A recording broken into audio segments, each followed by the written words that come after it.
Street culture. Street culture. Street culture.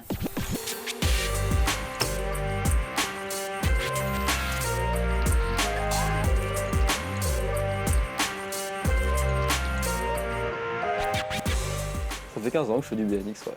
On pourrait dire que c'est un sport, mais en fait c'est beaucoup plus un style de vie parce que t'as le riding et tout, mais les spots, souvent il faut se les construire. Donc nous en l'occurrence c'était une espèce de champ de boss en fait. Donc il fallait se shaper les boss, il fallait imaginer les lignes, les virages, etc. Ça a permis vraiment une très grande ouverture d'esprit, et notamment par rapport à l'art aussi, par rapport à tout ce qui est édition, les magazines. Et quand je suis arrivé à Bordeaux, il y avait pas mal de demandes justement de recréer un shop.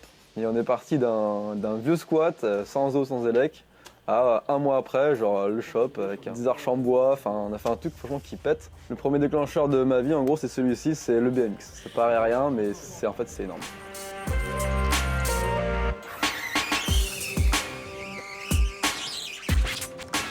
Là, précisément, on est dans mon atelier de sérigraphie, qui fait genre 10 mètres carrés. La sérigraphie, ça arrivait un peu par hasard. Donc, ce qui m'intéressait, c'était de fabriquer l'insoleuse, de fabriquer l'armoire pour sécher les cadres, de fabriquer le carrousel.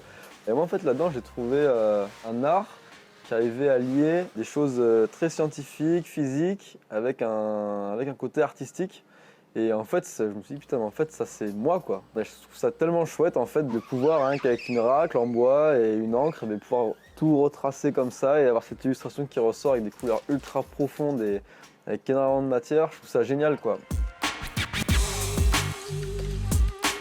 Quand on a ouvert le shop, c'était le début des gilets jaunes. Et moi, au début, ça me faisait un peu ni chaud ni froid, je m'en foutais un peu même. Et quand j'ai vu l'ampleur que ça prenait au bout de 2 semaines, je me suis dit, tiens, je vais aller voir ce que c'est les gilets jaunes, tu vois. Bon, je n'ai pas trop d'idées là-dessus, je vais aller dans la rue avec les manifestants, et puis je vais poser la question un peu pourquoi ils sont là et tout. Et en fait, il y a eu un déferlement de violence alors qu'il n'y a pas eu d'attaque de la part des manifestants, et c'était ultra violent. Et là, je me suis dit, waouh, ça, c'est vraiment ça, rien que m'en reparler, ça me fout les frissons, mais de voir toute cette violence-là qui venait d'un pays ou d'un état qui pour moi était hyper protecteur, machin, je me suis dit, waouh, là, il y a vraiment un truc qui se passe. Donc je suis retourné à plusieurs manifs. Je ne me revendique pas le gilet jaune par contre, j'ai jamais porté le gilet jaune, mais j'allais en manif avec eux pour apprendre d'eux en fait.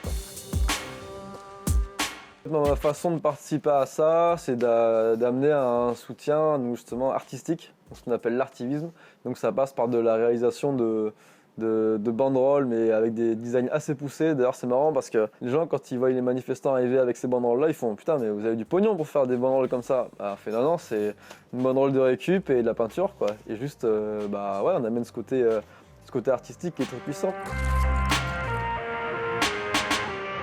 Avant, j'étais cadre dans l'industrie, dans la qualité, dans la sécurité, manager d'unité de production. Enfin voilà, je commençais à me poser un peu des questions. Je me dis, ce que je fais quand même, à quoi ça sert, quoi. J'arrête, tant pis, je me barre. Et moi aujourd'hui, je suis pas d'accord qu'on soit amenés tous dans une même direction, qui est souvent produit pour la croissance du pays, pour ceci, ça. Pour moi, ça a plus vraiment de sens. Je préférais plutôt qu'on continue de travailler, mais pour le bien-être de tout le monde, quoi. Avoir les services publics à disponibilité, que tout le monde puisse manger à sa faim, que tout le monde puisse aller à l'école. Ce qu'aujourd'hui n'est pas forcément le cas, quoi. En plus de créer des supports pour des belles causes, en plus on rencontre d'autres personnes qui apportent beaucoup de chaleur, et l'artivisme, je trouve que c'est hyper humain, quoi. Vachement d'humanité dans tout ça, c'est chouette. Street culture.